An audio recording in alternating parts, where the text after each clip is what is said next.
நம்ம ஸ்ரீகுமரன் தங்க மாளிகை ட்ரிபிள் ஸ்டார் திட்டத்தில் நீங்களும் ஆகலாம் super star. Download the SKTM jewel app today.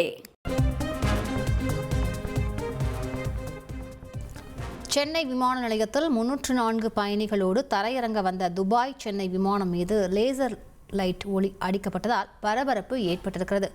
கூடுதல் விவரங்களை செய்தியாளர் சதீஷ் முருகனிடம் கேட்கலாம். சதீஷ் முருகன், வணக்கம். இது இரண்டாவது முறையாக நடைபெற்றிருக்கிறது. இது தொடர்பாக விமான நிலைய அதிகாரிகள் என்ன சொல்றாங்க? விவரங்களை பதிவு பண்ணுங்க. வணக்கம். சென்னை விமான நிலையத்துல விமானங்கள் மீது லேசர் லைட் அடிக்கப்பட்ட விவகாரம் மீண்டும் பரபரப்பை ஏற்படுத்தியிருக்கிறது. கடந்த 10 நாட்களில் இரண்டாவது முறையாக விமானத்தின் மீது லேசர் லைட் அடிக்கப்பட்டது தொடர்பாக போலீசார் தீவிர விசாரணை மேற்கொண்டு வருகின்றனர். துபாயில் இருந்து 304 பயணிகளுடன் பயணிகள் விமானம் சென்னையை நோக்கி வந்து கொண்டிருந்த பொழுது பச்சை நிற லேசர் விளக்கு அடிக்கப்பட்டிருக்கிறது. உடனடியாக விமானத்தினுடைய பைலட் சாதுரியமாக செயல்பட்டு விமானத்தை தரையிறக்கியிருக்கிறார்.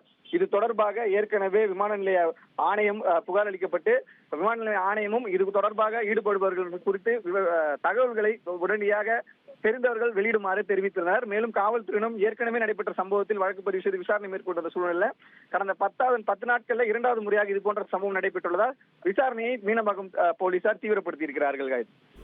விரிவான விவரங்களுக்கு நன்றி சதீஷ் முருகன். நம்ம ஸ்ரீகுமரன் தங்க மாளிகை ட்ரிபிள் ஸ்டார் திட்டத்தில் நீங்களும் ஆகலாம் சூப்பர் ஸ்டார்.